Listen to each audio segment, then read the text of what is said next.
one. Thank you for joining us in our ongoing series of videos regarding 5G and the unique opportunities of 5G. Bill, I know in our last conversation we were talking a little bit about what's going to be required both from a network standpoint and a manpower standpoint, just to go from 4G to 5G. So kind of bring me up to speed on that a little bit. Okay, Ray, as you remember, what we talked about was the increased speed of 5G is about 20 times faster than 4G. Wow.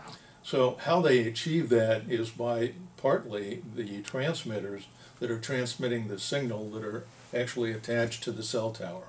These new transmitters are much more powerful, and they don't transmit in all directions. They transmit a concentrated beam, like a laser beam, from cell tower to cell tower. So your signal strength then is increasing, your speed is increasing, but the problem is they don't go as far. So what does that mean to us as an investment world? We need more cell towers. So you're talking pure raw equipment. You're going to need more equipment. Absolutely. And then you need the people to figure out where to put the equipment, I guess. Absolutely true. Okay. So all that needs to be reconfigured. The other thing about 5G is this laser beam concept is that instead of penetrating, the 4G signals penetrated buildings, the 5G bounce. So in other words, what that means is to get from a cell tower to a building, you have to go to not only one cell tower, but to a smaller cell tower in a neighborhood that actually connects physically to a building, because you don't have penetration capabilities with 5G. So all that has to be taken into consideration when you're reconfiguring the network. So is this what you were kind of explaining to me? It's kind of like the fire hydrant idea. Is we understand you've got water lines throughout Absolutely. the city, and that you're going to use that to fight the fires. Yeah. But if you're downtown Cincinnati, you're going to have fire hydrants more closely together than you are in say a more rural area, just because the buildings are bigger. There's more people there. Absolutely true, because when you're pumping that water, you're distance limited. So the further you are, the less you can pump. So that way you need more pumpers in effect to pump the signal or the water to get it to put the fire out. So that's the same concept in 5G. That's why you need more cell towers. You need the new specialty cell towers, because now the signal doesn't have the penetration capabilities that it had in the past. Okay. So speaking in kind of very general terms from an investment standpoint, then what you're looking at is both on the physical side of this. You're looking at not only the actual equipment, but a place to put the actual equipment. Because going back to the fire hydrant scenario, fire hydrants don't just kind of float around somewhere. You have to bolt them down to the ground somewhere. Yeah.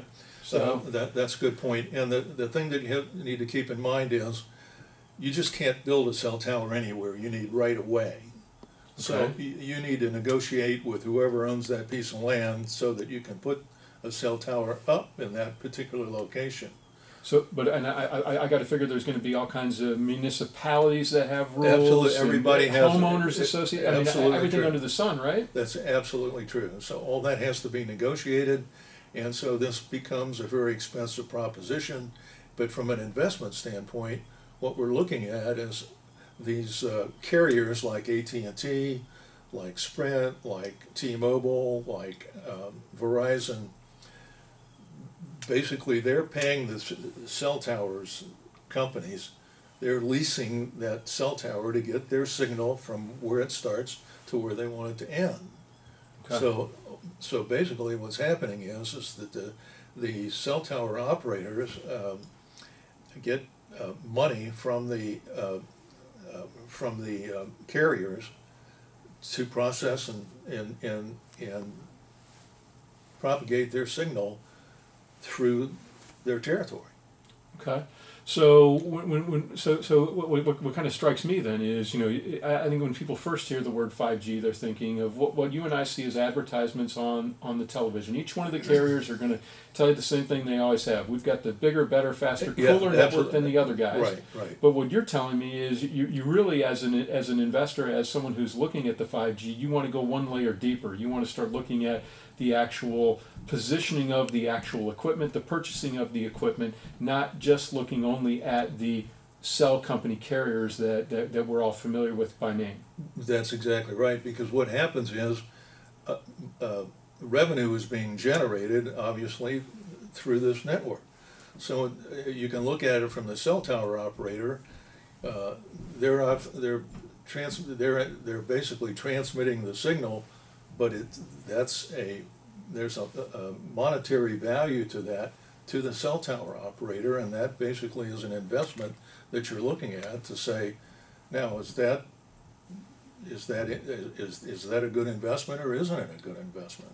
Well, and I got to believe, Bill, just looking at Econ 101, I mean, if we're looking at it saying, all right, if 5G requires more equipment and in closer to one another, that's just simply, you've got a significant increase in demand for that technology. That's exactly right. That's the whole key to it, Ray, is that the demand is going to be there no matter if we're in a recession or not. It doesn't make any difference. These carriers are going to invest in this 5G because obviously they want to be there, they want to be number one. And the other thing to keep in mind is that they're rolling this out in the larger cities.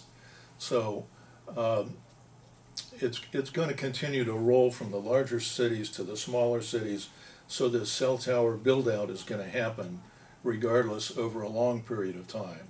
So a lot of investment is going into this particular area, and we'd like to capture some of that. So what I'm hearing you say is if we start in the bigger city centers and then spread out from there, kind of obviously it's your traditional coastal, and then kind of move towards the middle of the country with obvious differences. Chicago, Sure, in the Dallas, rural areas, yeah. Yeah, but so this is a process. So this isn't something where you're saying, hey, this is a flash in the pan.